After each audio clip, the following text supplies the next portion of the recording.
The State of the Nation address is to be delivered amid a turbulent political and economic climate in the SADC region and the world at large. The weakening of the South African rand as a result of downgrades by credit rating agencies is likely to affect the Namibia dollar and also put the country's treasury under pressure. Experts say despite efforts by government to tighten spending and redirect funds to pressing developmental needs, there is still so much uncertainty. Then this is one of the points that I think the president should come out and assure the nation.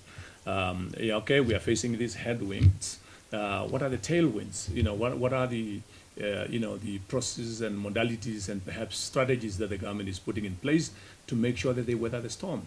The nation is a bit on their hoofs. They are worried. They would want to find out, is there a light at the end of the tunnel? The increasing demand for access to land is also expected to feature strongly. It has been one of the thorny issues where we have seen now some people have went to the extent of land grabbing, some went to the extent of calling for ancestral land and so on. So I think it's one of the things that will top the president's agenda, or that will be at the center of the majority of Namibians that they will want the president to address. For developmental partners, the address ought to reflect the urgency of redoubling efforts and provide fresh direction for implementation. We are hoping that we will hear His Excellency the President tell us how, given the challenges that the government faces and their need to prioritize, we will still ensure that the poorest of the poor remain central to the agenda. What will the strategy look like to make sure that nobody is left behind?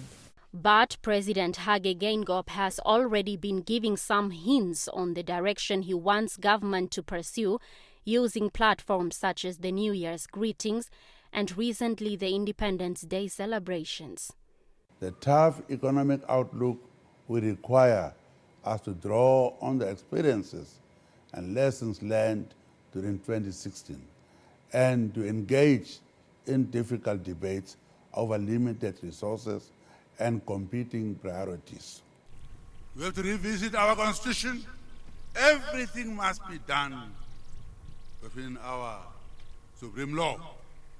To our constitution, which allows for the expropriation of land with fair compensation, and also look at foreign ownership of land, especially absentee land owners.